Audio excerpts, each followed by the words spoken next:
அனைவருக்கும் தமிழ் வணக்கம். நான் உங்கள் வனசெல்வி அரவிந்தன். தினம் ஒரு திருக்குறள் 27வது அதிகாரம் தவம் 265வது திருக்குறள். வேண்டிய வேண்டியாங்கு எய்தலால் செய்தவம் ஈண்டு முயலப்படும். உடனே போய் தவம் செய்யுங்க, என்ன கேட்டாலும் கிடைக்கும் அப்படின்னு வள்ளுவம் சொல்லுகிறது. வேண்டியதெல்லாம் கிடைக்கும் அப்படின்னு. உண்மையா இது ஏதோ மாயாஜாலம் மாதிரி இருக்கே அப்படின்னா ஒன்றுமே இல்லை. தவம் அப்படின்னா இந்த மனம் இல்லாத ஒரு நிலை, அல்லது மனதின் எண்ணங்கள் குறையக்கூடிய ஒரு நிலை. உளவியல் போய் பார்த்தோம் படித்தோம் அப்படின்னா இந்த மனதினுடைய நிலைப்பாடுகளை அல்ஃபா பீட்டா டெல்டா அப்படின்லாம் வகைப்படுத்துவாங்க. அது என்ன வகைப்பாடுனா எண்ணங்களின் எண்ணிக்கை குறைஞ்சிட்டே இருக்கும்.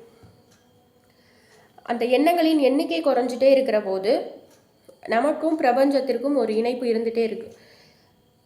எப்படி ஒரு அலைபேசிக்கும் இன்னொரு அலைபேசிக்கும் அழைப்பு கொடுத்தா போகுதோ அதே மாதிரி ரெண்டும் என்ன ஒரு ஒயர் கனெக்ட் பண்ணியிருக்காங்களான்னா இல்லை, ஆனால் இணைப்பில் இருக்குது.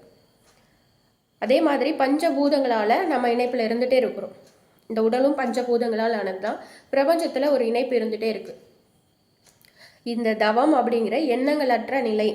இப்போ டிராஃபிக்கில் நிதானமாக போய் சேரக்கூடிய இடத்துக்கு சரியாக போய் சேர முடியுமா?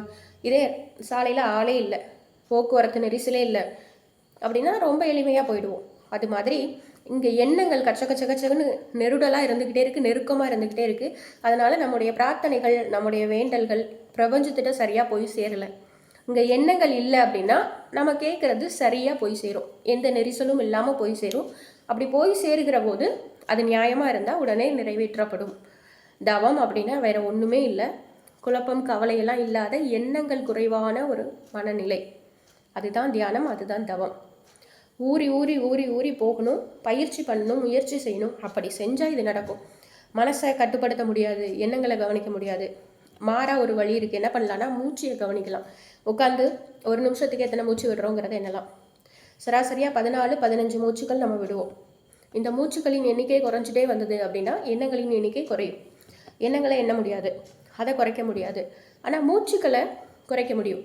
மெதுவாக மூச்சை இழுத்து மெதுவாக விட்டு பழகணும். அந்த மூச்சு விடுறத குறைச்சி பழகணும். அப்படின்னா பொதுவாக வயசு கணக்கு தான் நம்மளுடைய ஆயுள் காலம் அப்படின்னு நம்ம நினச்சிட்டு இருக்கோம். இல்லை, மூச்சு கணக்கு. மெதுவாக மூச்சு விட்டோம் அப்படின்னா ஆயுள் நீடிக்கும். மூச்சு பயிற்சி செஞ்சால் ஆயுள் நீடிக்கும். கோபத்தில் அதிகமாக மூச்சு வாங்கும்.